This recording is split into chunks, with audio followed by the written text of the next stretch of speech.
What's going on, everybody? It's Bill Bailey with today's Boondoggle. And real quick shopkeeping notes. I'd like to give a shout out to my buddy Rich Statlander and the band Valor for the new intro music. And then if you're watching us on YouTube or Rumble, please hit the subscribe button or notifications so we can continue to show up in your um, boost up our algorithm so we can reach more people with interviews like the one we're doing today. Today's guest is a friend of mine that I got to enjoy a men's retreat and but veteran men retreat together with my friend Dave Stiehler. Right? Is that the right way to pronounce your last name? Stiehler. Steeler. It is like Steeler, like Yep. Pittsburgh. All right. Just spelled differently. Yep. All right. Well, how you doing, Dave? Now that I butchered your name. Doing pretty good, Bill. Glad to be able to work out. Able to sit down and talk to you for a little bit. Yeah, man. It's nice to catch up. So usually when I have somebody on for the first time, I get a little bit of a background and we go like way back. So originally, what did you want to be when you grew up? What did I want to be when I grew up?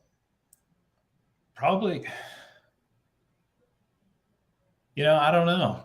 Like when I was little, I had no idea. I eventually wanted to be an engineer and then realized I did not like math. So that did not work out well for me. Gotcha. And then when was it, would you say that you felt you had the calling to serve your country? So I was going to Penn State, Altoona campus in 2001 when September 11th happened. And the third plane that went down in Pennsylvania, that was only about 50 miles or so away from where I went to school at. I still had really no intention of joining the military until that spring. And I decided that's just what I wanted to do. So October of 2002, I left and joined the Marine Corps. So no family history and stuff? No, I had a grandfather that was in during the Korean War era. He was stateside, and then I had a couple of great uncles that were Vietnam. Okay, gotcha. And then high school, plans to go off to college. You said you went off to college, so no real intentions of joining the military after 9/11. What were you originally going to college for? So I started out for architectural engineering, and then realized I really didn't want to do that. So I was in the process of finding a new major when I decided college just wasn't it for me. So that's why behind me, I work from home now, and I work with people, they got their MBAs hanging up and all this other stuff. I got my high school diploma hanging right here, and the little grunt university thing you buy, graduating SOI for, School of Infantry. So those were the two diplomas that made it work for me. Nice. And then what, so you decided you wanted to join the military. What led you to the Marine Corps? I don't know. So I went in, I talked to Army recruiters and I talked to the Marine recruiter. The Army recruiter at the time, it was all, obviously you're pushing for that 18 X-ray contract, big bonuses and everything else. And realized if I wanted to make money, I probably wouldn't be joining the military. That wasn't really what it was going to be for me. And the Marine recruiter, he gave it to me honest. He goes, your first 4 years, you're going to have to listen to people you wouldn't trust to wash your car right now. He goes, but after that, it gets better. And he was absolutely correct. But I think I was the only guy that the recruiter never told a lie. Wow, that's awesome. And then so you signed up, went off to the Marine Corps. What was you know, what kind of like advanced knowledge would you say you were expecting from boot camp, and then you know what what was your reality? Well, so I'd always been big outdoorsman. I always loved to hunt. I always loved to shoot, fish. I've always been into the outdoors. So I figured going to Marine Corps boot camp, boy, I was going to learn everything. And I got there and realized, okay, so this is the beginning, I guess, or at least I hope that I I don't know. I had a good time. I would have to say that I was kind of disappointed. I thought, boy, every Marine's a sniper and all this, and that's absolutely not the case. So I was a little disappointed at that. So it wasn't like you'd seen like Full Metal Jacket or something, and you're expecting, you know. No, wasn't quite that good. And then, so you get through that, and you did end up making it past 4 years, like your recruiter said. Had Yeah, pretty much a career in the Marine Corps. yep. Um, Infantry the whole time. Went from boot camp to school infantry in North Carolina, and then I was a Yankee White contract, so I went to Marine Corps Security Forces first. I ended up at First Fast Company, which worked out about perfect for me. Ended up with them. We were in Baghdad as part of a task force in 2003-4 timeframe. Then spent some time in Bahrain as well. So it was a good start. Hit a lot of countries, got a lot of responsibility early on, and enjoyed it. nice. And then, what would you say some of the oddest things are that you witnessed or experienced while serving? Man, I some of the oddest things. Bangladesh, just as a whole, is an experience. Never seen anything like it. Our van driver hit somebody on a bicycle and got out of the van and started yelling at him. I've never seen anything like that. And he got back in, and we're asking the interpreter, like, what's going on? And the guy wouldn't calm down. He was so mad at this guy on a bike, he couldn't even talk. It's like those cross country bikers we deal with that think they own the road here. If we could only go to Bangladesh, and Yeah, handle this. I assure you that is not the case in Bangladesh. Nice. I had some And really then, great experiences. without breaking OPSEC, what was like one of the worst places that you'd say you served at? Hmm.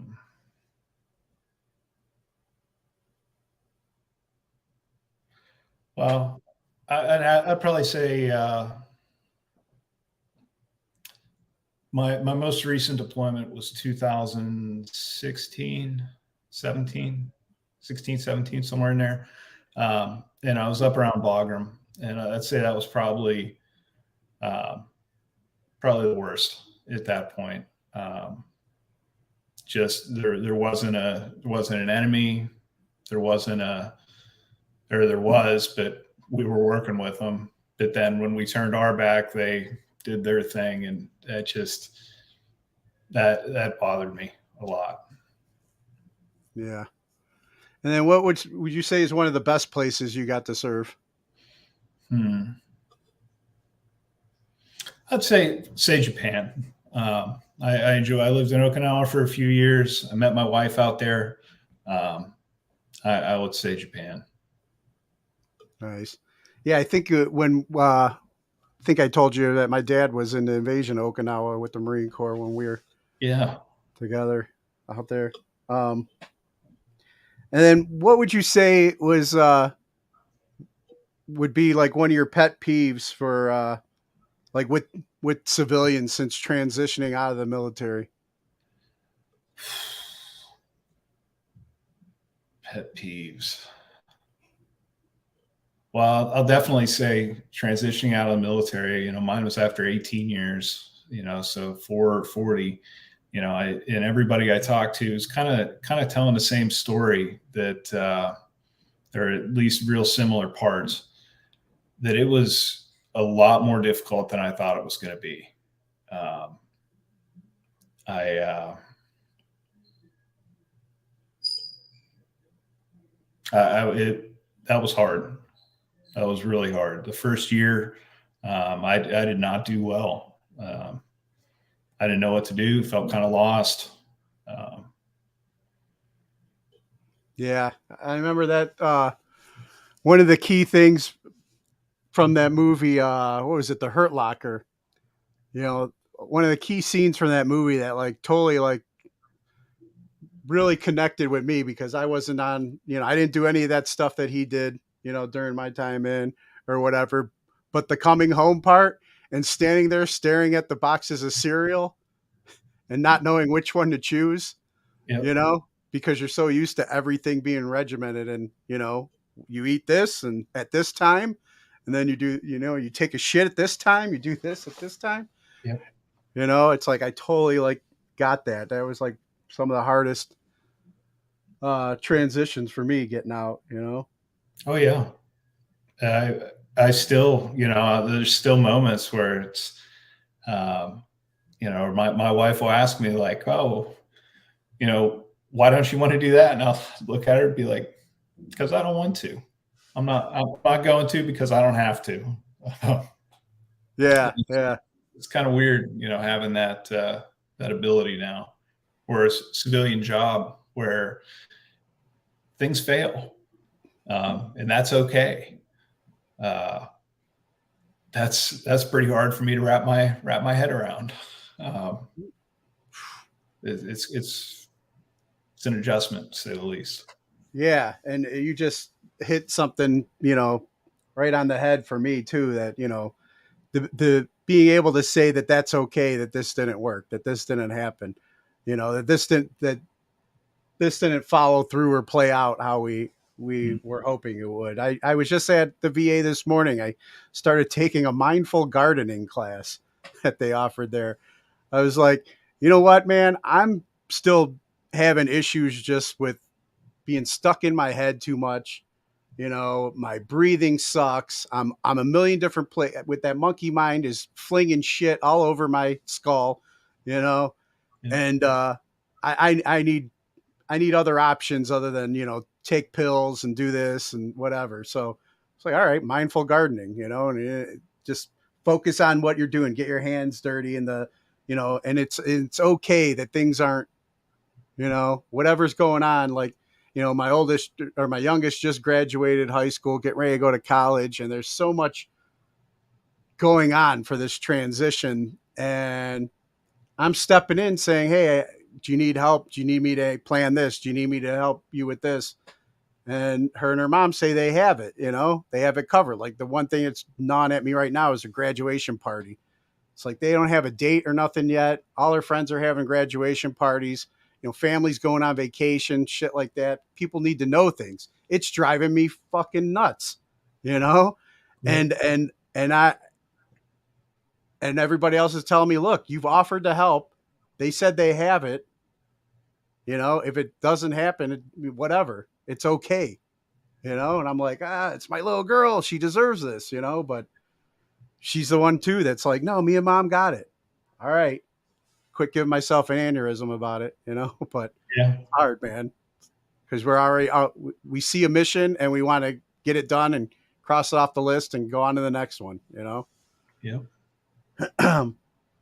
But what is something that you will always carry with you from your time in service?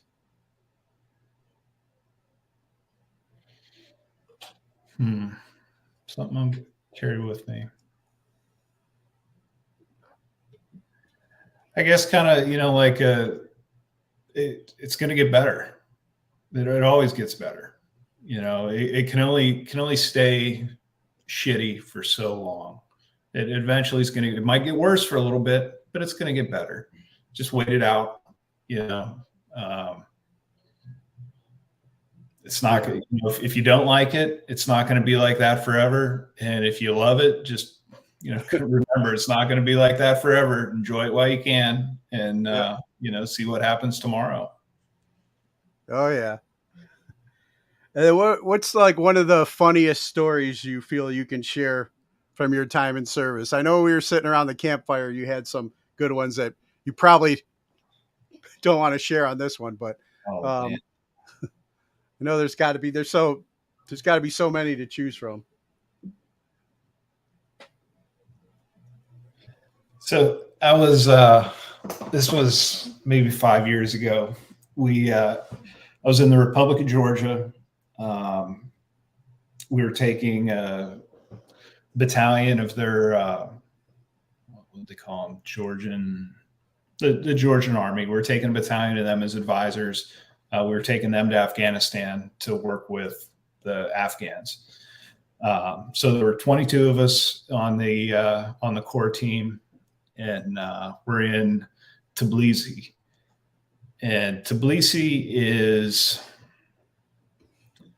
they take pride in not following any traffic laws. So traffic laws aren't even a suggestion. Like, it is a point of national pride that we are not going to follow these. So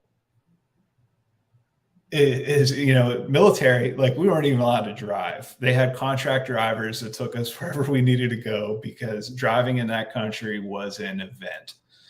So we're off in the capital in Tbilisi, and we were going from, I don't know, one place to another, and we get into the cab, and I didn't speak any or very little Khartouli, which is their language, and they spoke enough English that with, you know, Google Maps and stuff, I was able to point where I wanted to go, and they'd take me.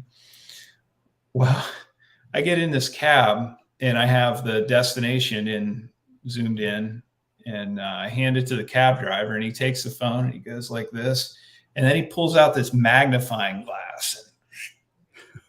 No problem. And puts both of them down, and we proceed, foot on the floor, through the city, disregarding any red light, traffic, line, anything, for the next 5-10 minutes. The guy that was figuring out where we were going with the magnifying glass, but I guess once we got going, he was good. I looked at my buddy Ben. We got out of the cab, and I looked at him. I said, "We're done with this." I said, "We're going to walk where we need to go from here on out." So he needed a magnifying glass to look at your phone, and he's supposed to be driving and knowing, you know, landmarks and directions. He may or may not have seen anything. I don't know if he just knew, hammer down for 30 seconds, make a right turn. Like, that's incredible, man. That was, you know, service connected, I guess. Oh, geez. And then, you know, I know we talked a little bit when we were all together at the Lone Survivor event, but I always like to ask, worst experience at the VA? Worst experience at the VA. So last year, I did some, actually ended up working for a contractor doing some disaster recovery stuff. Well, I brought 10 days or whatever I had of medication left. And I brought it with me. Well, I ended up being down there 20 something days. So I had run out of medication. I thought, no big deal. I call go to the VA. I need a refill of prescription or emergency refill. Well, of course, I forget what medication it was. It was like, not Lyrica. It was a pain medication, but it was like right on the bottom edge of being a controlled substance. So to get it, I had to find a doctor that would give me a prescription, knowing I had a prescription, just to get 10 days to be able to get home. I ended up doing this probably through the course of a year 4 or 5 times, where I had to go to a different hospital in some other state to find a provider there that would give me this thing, and it'd be like, well, we can't give you a refill until, 10, now it's going to be an additional 10 days till you get a refill. I'm like, great. I'm not trying to scam any pills from you. I'm just trying to take my medication the way I'm supposed to, so I don't have a withdrawal from it, and I can keep living my life a little bit.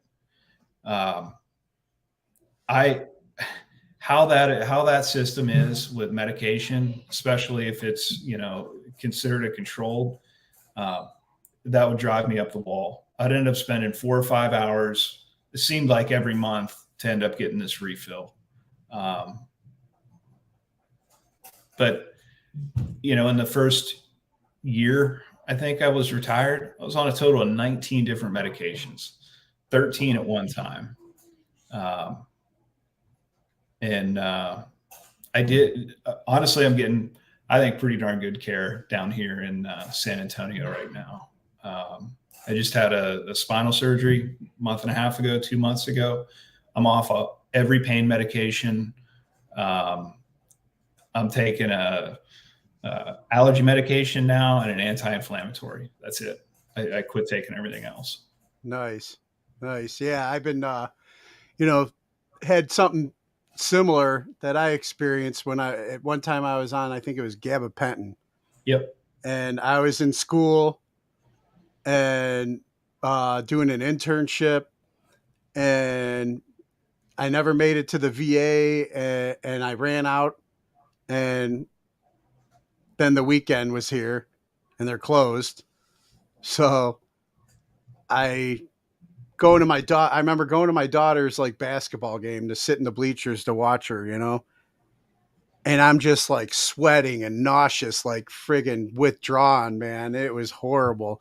Felt like I could only relate to the stories I've heard of people coming off heroin or something, and I looked the part then too, and yeah, I've been through that, and I'm kind of in a similar boat. I'm down to like maybe 3 regular ones, and like most of them are like sinus related and stuff like that. Just and we'll get into some of the things that we've done to kind of like heal and get off the medications and get into life again. But real quick, what is one of your greatest hopes for the country that you've been willing to give your life for? Say my greatest hope is to just figure this shit out. Everything's so left and right and partisan, and it can't keep this up. Like, we got the January 6th committee doing public hour-long or 2-hour-long informational sessions or whatever you want to call it. No, like propaganda sessions, basically. It is not. It's just making it worse. It's adding fuel to the fire. There's so much going on right now. It just need to find some common ground. Yeah, it's like I remember what September 12th of 2001 was like. We all came together. Everybody had a flag out. Yep. And we've gone along. Never forget. And look how far. It didn't take long to forget. It seems like. But that staring at that screen and believing everything that they say on that box, man, they'll rile everybody up. I don't know how many times I've had it, especially during the pandemic, or I had to talk my mom off the ledge, like get up, turn off the TV, read, a book or something, go for a walk, get out of there. Yeah, probably one of the best things I've done for myself, and I did it for almost 2 years. I just quit watching the news. Yeah, man, I was so much better. Yeah, it's amazing, and that's probably when all those medications start dropping off too, right? Realized, hey, that's not my job anymore. Yeah, and it's like I already struggle with doom casting or whatever in my own head, and I got to keep that under control. I don't need anybody adding to it. You Yeah. know, I don't need any help with Yep. that. You know, but speaking of some of the mental battles that we've dealt with, what uh, can we do to break the stigma of mental health and PTSD? So I'll talk to anybody. Um, and I was like that, before I retired. Probably my last 6 months, I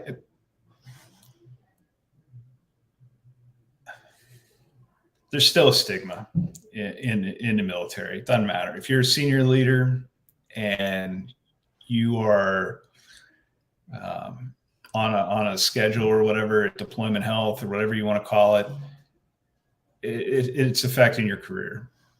Um, it is. What I was glad or fortunate enough to uh, realize myself is I don't care. Um, I was in the Marine Corps for 18 years. That's only a small portion of my life, I hope. Um, that's, I did some great things. I did some things I'm really proud of. I don't think it's always going to be a part of my life, but I don't ever want it to be my entire life, my existence. I was able to, hey, nobody's here helping me. Nobody helped me get my job. Like nobody's military's not here making sure, my family's taken care of. That's me. Yeah. Yeah. Man, I damn, it just slipped too. But oh yeah, the stigma part. Yeah, unfortunately, yeah, it's there in the military, and I still run into it. Sometimes, a lot in the civilian populace. Um, just oh well, just be mentally tougher. It's if my weakness right now is something I'm battling in my head, telling me to be mentally tougher is just basically calling me a pussy, I guess. Oh It yeah. feels like, Yep. so it can be that can be tough. And I'm a big dude. Like I'm 6 foot tall. I'm over 200 pounds. Like I'm a big dude. I got a service dog. She travels all over the country with me. Um, some people are really cool about it, and if they say anything to me, I understand she's working, beautiful dog, whatever, and that's the end of it. We go about our day. I'm still doing my job. They're still doing theirs. But then I'll have other people to come up and be like, well, what's your dog for? I said, what? I really don't want to get into this. Yeah. No, but I know. I'm not supposed to ask, but really, what's she for? I don't want to get into this. Like, or I had a business up in McKinney, Texas, restaurant. The guy, it's probably 10 o'clock at night. I was there on business. I went out to get something to eat. It was Harley and I got kicked out of the restaurant because I didn't look disabled to the owner. Wow. Yeah, so that was a tough one. That was really tough, man. I almost quit my job over that. Just one guy being a jerk, like that was hard. No, I get it. I've run into those people too. It's just like, well, you look like you got all your limbs. You should be all right. You know, like, all Yeah. right, if you say so. Somebody will ask me, like, what's Harley doing for you? Right now, nothing. But you ever have problems with your knee, and like some days it's really bad, and you end up, with a cane or crutches, and other days like, hey, this feels pretty good, and it's moving all right, and you're walking just fine. It doesn't mean you don't need the crutches. It just means you don't need them right then. Yeah, exactly.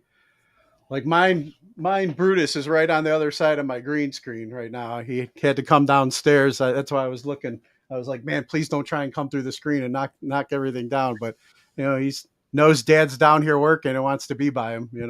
Yep. But yeah, but Harley was such a good girl, such a sweetheart, man. It was, I'm surprised anybody would want to not allow her in. She continues to amaze me. We had she's unbelievable. 2 months ago, she got bit in the face by a rattlesnake. I had to take her. She had to get the antivenom and the whole thing. But then last week was the first week that I felt okay traveling with her again, because I didn't want it to get infected or necrotic or anything, So she hadn't traveled in almost 2 months. And we ended up on the worst flights. We had to go from San Antonio to Fort Lauderdale. And normally it takes me about 5 hours of travel time. Both the way there and the way back, it took 10. We got stuck on the plane, on the tarmac, and she gets into a ball. I slide her into the seat or under the seat in front of me, and she just stays there until I tell her it's time to get out. Like, it's great. Yeah, she was awesome. So, speaking of, my interaction with Harley and how I got to meet you, we did the Lone Survivor Foundation weekend together. We ended up being roommates, and, got to connect out there. You and a couple of other guys had shared, we all got to share our struggles, our experience, and some of the different remedies, I guess, to help us in our growth. But there was a few other organizations that you had mentioned that you'd been involved with before and stuff like that. I wanted you to kind of share a little bit about how much organizations like the Lone Survivor Foundation and some of these other ones you've got to do has helped you from when you first got out and you had all those prescriptions you had to take and couldn't manage without that, to who you are today, how much you've grown. 100%. When I was medically retired at 18 years, and when I got out, there was no way I was ready. I was going to be able to have a job. Just I couldn't do it. I was a mess. I don't know how I was taking care of myself, much less, doing anything for my family. But right before I got out, I had a really, really good doctor. And she got me plugged in with all kinds of different resources. And then, Marines that I had in the past, they had put me in for some things. And I just started getting phone calls, really. I was able to do the Warrior Path program down in Alachua with Gratitude America. Gratitude America took my wife and I scuba diving in the Atlanta Aquarium. Had Hunting with Heroes out of Lakota, Iowa. Brought me out there for a week of world-class pheasant hunting. And I still keep in contact with those guys. Bernie, I guarantee if I look at my phone right now, I got a message from Bernie with either something he found on the internet or some dumb joke or something. I hear from him every day. And that's what he does, man. He just wants to love on people, and, especially veterans. They're great people. Combat Marine Outdoors. I got a phone call out of the blue, and this guy starts asking me all these questions. I'm like, "Whoa, who are you?" And he introduced himself, and we start talking more. And he's like, "So, how would you like to go whitetail hunting in South Texas?" I said, "Well, I would love to." And I flew down to George, West Texas, and did some trophy whitetail hunting about 2 years ago. The Samaritan's Purse with Operation Heal Our Patriots. It's called Operation Heal Our Patriots. It's Franklin Graham's, the director of it or whatever. And his son, who was an Army Ranger, got out after 16 years, is now kind of heading up the program. But it's a couples retreat up in Alaska, and they fly you up to Alaska for, I think it's 8 or 10 days. And you do all these different activities and personal growth and growth as a couple, and it's run by retired Army and Navy chaplains. It's phenomenal. And then with that, they have a commitment to you. Every year, they bring you back for or bring you to a central location for a reunion once a year. Wow. And this year, it was in Orlando, and it actually worked out really well. I was in Orlando for work. My wife flew in for the weekend. And while we were there, I ran into my buddy, Nick Hine, who I hadn't seen for 15 years. And he was there with his wife. He had been part of the program 2 years before I did. But I couldn't believe how many organizations, and there's so many out there. I got lists of hundreds of them, and they're just looking for people to help. I started, now that I'm in Texas and kind of settling in. I did a weekend hog hunt with the Fallen Outdoors, TFO. They're in every state pretty much. But they're hunting trips. They put up like, hey, put your name up, or, throw your name onto this list, and it's a raffle. If you get picked, you get picked. You don't, you don't. Well, I ended up going up around Tyler, Texas, and spent the weekend with the 5 or 6 other vets. We did a little bit of hog hunting, ate some great food, did some fishing, and just kind of connected with each other. Nice. And something that stood out with me with that is the other guy that got pulled for the hunt, and then there was other guys there helping out.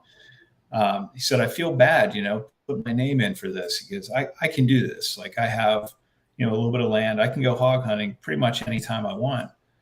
I felt bad for putting my name in, whatever. And he said, whoa, stop. Like, yeah, that's part of this weekend, but it's just a little part. Like, the trip is, you got to spend a weekend with, 6 guys that you were able to pretty instantly connect with. And you can't do that on your own. And realizing you can't do it on your own helps out there. You just got to look for it. It's really helped me a lot. Yeah, I agree. I mean, our group during the Lone Survivor Foundation, I mean, we all bonded pretty quick, connected, and we still got a text thread that, we keep alive, checking in on each other and just, cracking jokes on each other, whatever, and just keeping in touch, man. And I really love that. And I remember, like, you and I think Greg were sharing some of these other organizations, and I've been like, oh man, it's tough for me. I'm a single dad and stuff. But now that my youngest is graduating, just graduated, once she goes off to college, I might be throwing my name out there for all these things, man. Get caught up, because I definitely could use it. Team Rubicon's great. You're with other vets. You're kind of in a, like, deployed environment. You got a schedule. You show up, you get fed 3 meals a day. You're on a schedule. You're helping people, and you're doing it with, predominantly other vets. Great. It's a great experience. Nice. Yeah. I'm going to start getting my name out there. This summer's a little off because, like I said, graduation party and, getting ready to go off to college. But, fall comes around, man, my name's on there, Oh, yeah. Barring any other, like fear mongering shutdowns and stuff like that. Yeah. That's my game plan. So, like, what kind of goals do you got for yourself going forward now? So I am really surprised at how much I'm enjoying the kind of corporate world. I really enjoy it. I enjoy what I do. I'm an implementation manager. I travel. My company makes a hot food vending machine, and I go partner with vending companies that once, contracts and everything are done, I go and I teach them how to use the machine, maintenance the machine, and get it in, kind of integrated into what they're doing. And for me, just being able to go and to meet new people and not be big groups of people, you know, I work with people one-on-one, maybe like 2 or 3 people. That's it. That's max. Yeah. And it's great. I absolutely love it. I look forward. I enjoy my, you know, I got a good company. I enjoy it a lot, but I want to keep moving up. I enjoy the corporate world, I guess, and just how different it is, you know, from what I was used to for so long. But it's a different challenge, and a whole different, I wouldn't say a different set of skills, but a different application of the skills. Yeah. I know, like, you know, for me, part of why I started doing this podcast was, you know, to help me with my growth and my interpersonal, you know, skills. I mean, you know, social anxiety was like huge for me with, you know, on top of my PTSD, and just getting out and talking to people, you know, and getting out amongst, you know, like you said earlier with, you know, Harley, you know, there's some days you need Harley and there's some days you don't, you know, like there's some days I need, you know, to have Brutus with me, and other days I'm doing all right. And it seems like the more I get out and step out and start interacting with people and doing things like this podcast and having conversations with people, it gets easier, you know? Yeah. And, like I said, so much more, I know there's so much more growth that I need to do, and the opportunities are just going to start opening up now, you know, that I'll be, I guess, free and clear to take part in this. A little bit at a time, you know. Yep. You didn't, you know, everything didn't, you know, go downhill and you get here in a day. You know, you don't get back in a day either. That's okay. Yeah, it's like my sponsor says, how do you eat an elephant? You know, one bite at a time. Yep.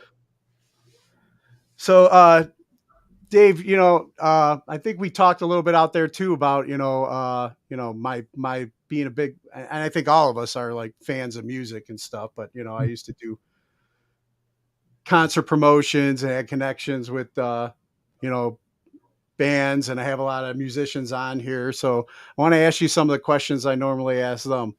Yeah. Who are your top 3 bands? Top 3 bands.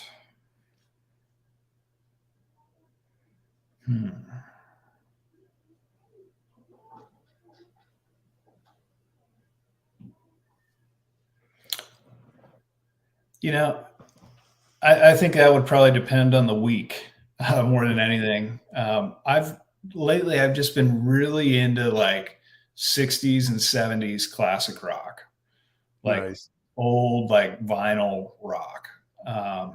And I wouldn't even say I just like the sound. I like the feel of the music. You know, I feel good. You know, and old, like Looking Glass, like just old, like one hit, not you know, just bands that you don't even hear about anymore. I don't know if it just reminds me, you know, the music that I heard when I was a kid or what, but something's taken me back. And that is just that sound, that 60s, early 70s rock is really, really doing something. Yeah, it was, well, and then it was more authentic then too, and less machine. Oh, yeah. Like everything's so, you know, coming through a machine now. Kind of, you know, you still had the soul. You felt the soul of the music. Oh yeah, you know, back then. So that definitely helps. Well, speaking of some of these songs though that you know you feel and that inspire you, is there a particular one that's like a go-to on your playlist? So for some reason, and I told my wife she's going to have to change her name to Brandy, but that Looking Glass, Brandy, for some reason, there's something with the beat of that right now that is just doing it for me. And it's been like that for a month or two, and it'll probably change soon. But Nice. I don't know. And then you've been on a lot of these. You mentioned a couple of trips to Alaska and some of these other um,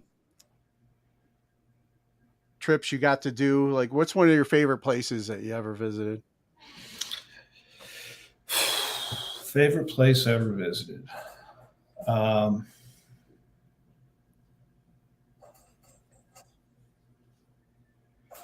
Alaska's up there. I mean, I'll tell you what, getting to see, a grizzly catching salmon out of a stream and, fly fishing on a stream that you had to fly in a float plane to and then walk a mile up it to fish, but you're catching 18, 20-inch grayling, like almost every cast. Just the mountains and everything untouched around you. I would have to say one of the neatest places or kind of things that I've seen is on Lake Clark in Alaska. I think it's called Prenicky Cabin. It was a retired Navy guy.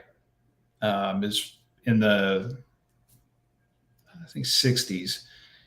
After he retired, his friend that he retired with said, "Hey, you ought to come up to Alaska with us and check it out some summer." Well, he did. He liked it. And after a year or two of going up in the summer, he said, "Well, I wonder if I can make it here with just my hands." And he did, like just hand tools, like a bow saw. The only nails that he had were from fuel cans from the airplane that were folded and folded and folded into like a cut nail. The locking mechanism for his door was hand carved out of wood. He stayed up there for 30 years on his own through the winter in a cabin he built with his hands.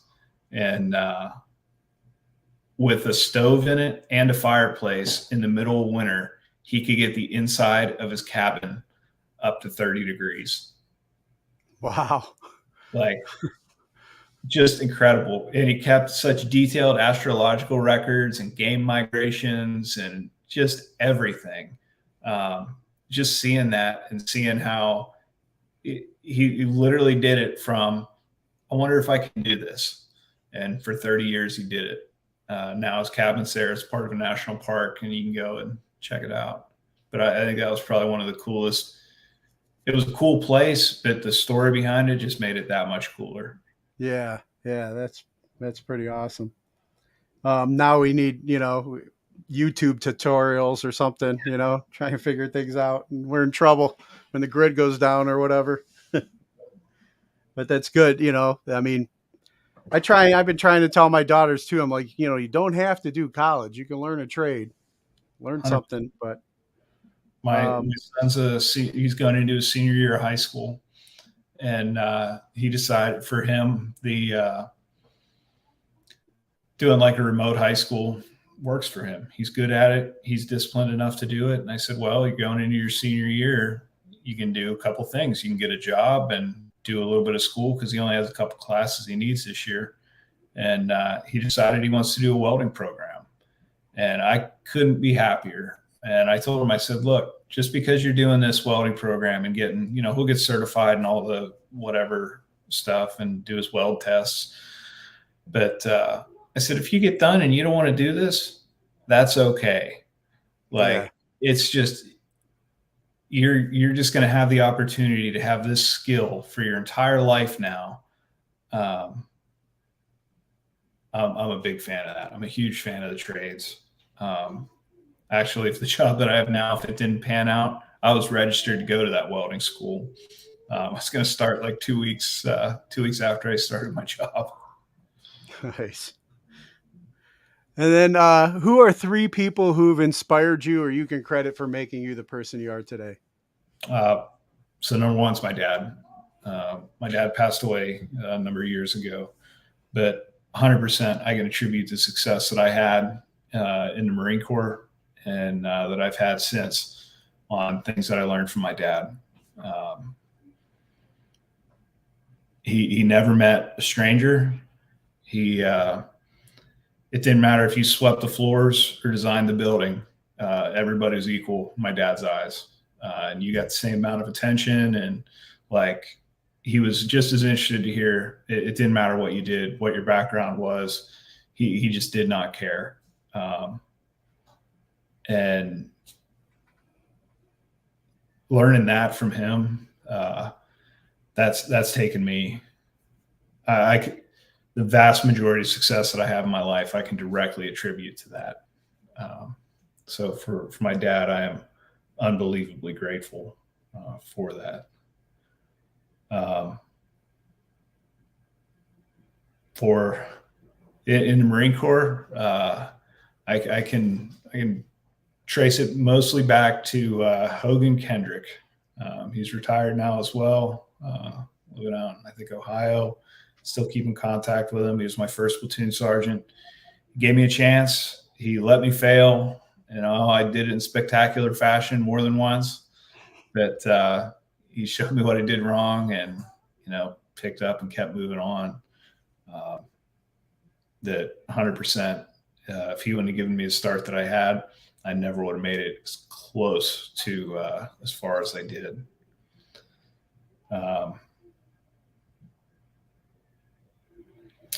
Number three can go a lot of different ways.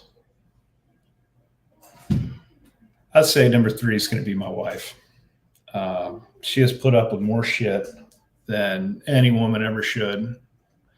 And again, I've screwed up in spectacular fashion. And she's been there. I've told her more than once that if you're going to leave, do it now. Like, just leave me while I'm down, and then, just build up one way or another.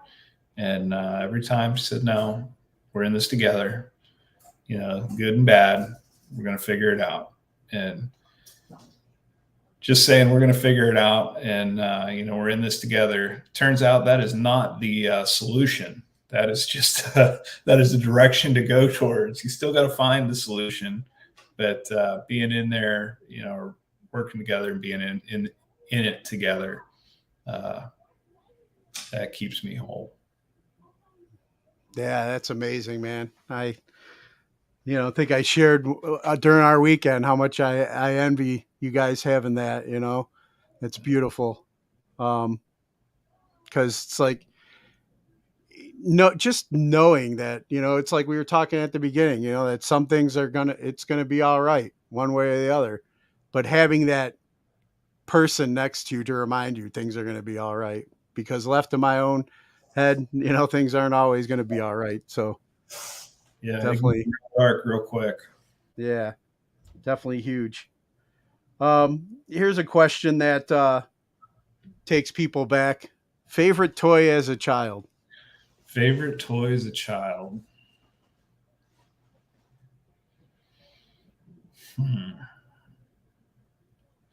I would have to say I had a little mini bike that had a 3.5 horsepower Briggs & Stratton engine on it, and I rode that thing. I couldn't even begin to guess how many miles I put on that stupid little lawnmower engine.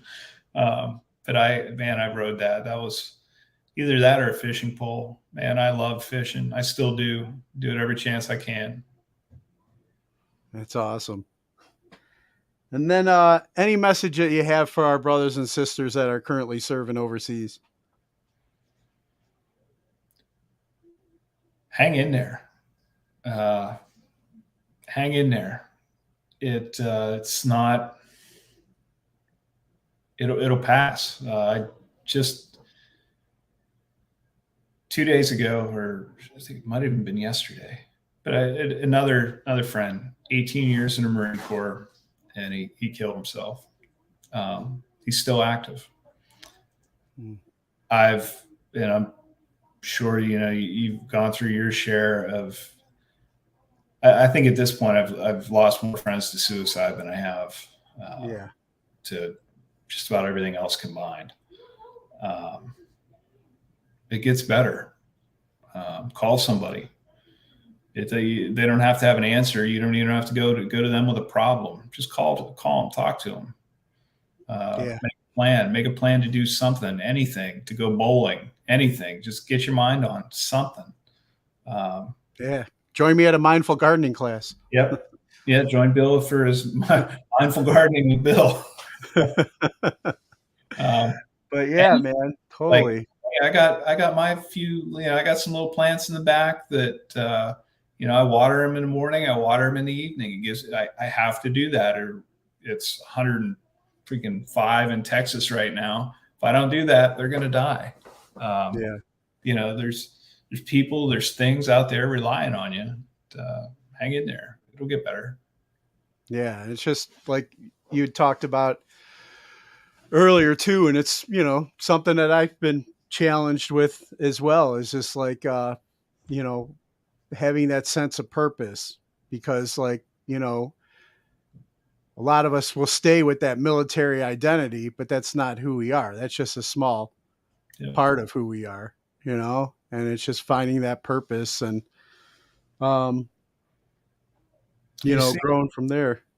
I mean, I run into Marines all the time. I'm in Military City, USA. You can't throw a dead cat without hitting a veteran down here. But you see people that they let that's it. That's what they got. And if that's you, that's great. But there's more to life out there. Yeah, definitely.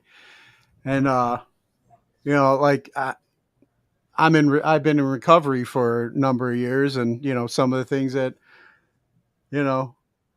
he said, getting up and watering those plants every day, having even that little bit of a purpose, making sure that plant lives, like getting up, making your bed every morning. Hey, if there's that one thing I accomplished today, my bed's made. So when I go lay back down into it, usually Brutus, if I leave him home by himself, he messes it up. That's like his thing. But yeah, just to have that sense of accomplishment, but definitely getting out of your head. You can't, what we say is like, you can't lift the bucket you're standing in, you need to get some help. You need people to come alongside. You can't think your way out of a thinking problem. You need some other information, some other set of eyes. And that's what I've learned. It's what's keeping me around, and I'm always willing to learn more, and hopefully I'll get the opportunity to do more of those, growing retreats along the way. The more tools you get, I don't want to say the easier it gets, but just the more things you have to go to, I think it makes it easier to deal with, but it doesn't make anything easy. Yeah.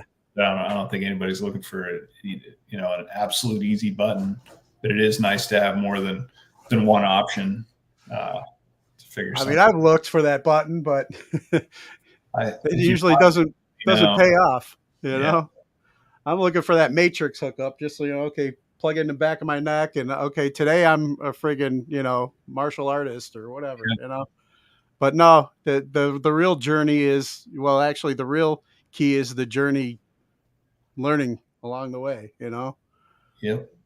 But man, Dave, it's good catching up with you. We've been on almost an hour now. I know you gotta head off to meetings this afternoon, but I appreciate it, Bill. I appreciate you for having me on. Man. I wish I had you. I'll tell you what, of anything, I wish I had your confidence. Like, you're on here killing it. I'm watching it. You got some great guests. You're out there. You're promoting it. I love it. I love seeing you do good, man. Man, thank you. Wow, because confidence is like the last thing I think when I look at myself. But I appreciate that, man. Well, whether you feel it or not, you got it. Man, I appreciate you, Dave. Thank you so much, and hopefully, down the line we'll be able to reconnect in person. Absolutely. At some point. It's the other thing I was like looking forward to, is taking advantage of those Space A flights and stuff too. So, I You got know. to get into that myself. My wife showed me something on that. I'm like, oh man, So that's yeah, some way or another, man, we'll all get back together. But real quick before I let you go, you mind cutting a promo ID for the show? yeah, sure. I when I have a veteran on, I like them to introduce themselves at their last rank.